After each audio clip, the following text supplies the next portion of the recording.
Hello friends, welcome to smile talk paramedical channel. Friends, ಕೆ ವತಿಯಿಂದ 2025ನೇ ಸಾಲಿನಲ್ಲಿ BSc ನರ್ಸಿಂಗ್ ಮತ್ತು ನಾವು ಈಗಾಗಲೇ BSc ನರ್ಸಿಂಗ್ ಆಪ್ಷನ್ ಎಂಟ್ರಿ ಮಾಡಿದ್ವಿ.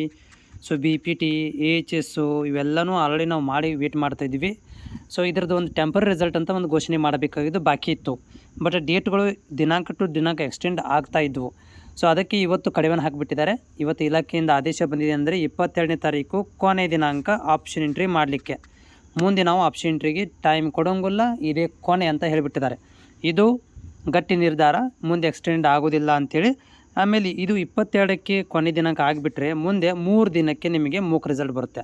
ಅಂದರೆ ಎಷ್ಟನೇ ತಾರೀಕಿಗೆ? 25ನೇ ತಾರೀಕಿಗೆ ನಿಮಗೆ ಮೂಕ್ ರಿಸಲ್ಟ್ ಅನೌನ್ಸ್ಮೆಂಟ್ ಮಾಡ್ತಾರೆ. ಸೊ ಅದು ಹಳೆಯ ಒಂದು ಆದೇಶದಲ್ಲಿ ನೋಡೋದಾದರೆ ಅಥವಾ ಹಿಂದಿನ ವರ್ಷದ ಲೆಕ್ಕಾಚಾರ ನೋಡೋದಾದರೆ ಆಪ್ಷನ್ ಎಂಟ್ರಿ ಕ್ಲೋಸ್ ಆಗಿ 3 ದಿನಕ್ಕೆ ಏನಂದರೆ ಮೂಕ್ ಬರುತ್ತೆ, ಮೂಕ್ ರಿಸಲ್ಟ್ ಬರುತ್ತೆ.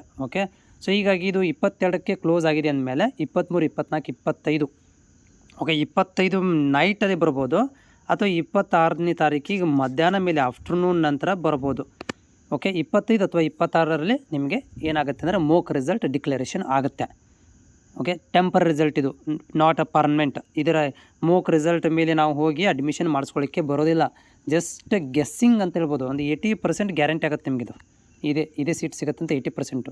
20%ಅಲ್ಲಿ ಬದಲಾವಣೆ ಆಗ್ಬೋದು, ಹೇಳಕ್ಕೆ ಹೋಗೋದಿಲ್ಲ. ಹೋದ ವರ್ಷ ಸೀಟ್ ಮೂಕಲ್ಲಿ ಸಿಕ್ಕಿತ್ತು, ಸಡನ್ನಾಗಿ ಏನಾಗಿದೆ ಅಂದರೆ ಫಸ್ಟ್ ರೌಂಡ್ ಫೈನಲ್ ರಿಸಲ್ಟಲ್ಲಿ ಬಂದೇ ಇಲ್ಲ ಭಾಳಷ್ಟು ವಿದ್ಯಾರ್ಥಿಗಳದ್ದು.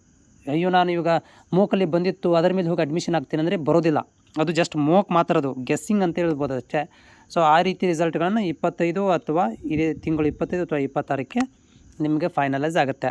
ಇವತ್ತಂತೆ ಆದೇಶ ಬಂದಿದೆ. ಮುಂದೆ ನಾವು 22ನೇ ತಾರೀಕಿನ ನಂತರ ನಾವೇನು ಮಾಡೋದಿಲ್ಲ ಅಂದರೆ ಆಪ್ಷನ್ ಎಂಟ್ರಿಗೆ ಟೈಮನ್ನು ಕೊಡೋದಿಲ್ಲ, ಕ್ಲೋಸ್ ಅಂತ ಹೇಳ್ತಾ ಇದ್ದಾರೆ. ನೋಡೋಣ ಮುಂದೆ ಏನಾಗುತ್ತೆ ಅಂತೇಳಿ.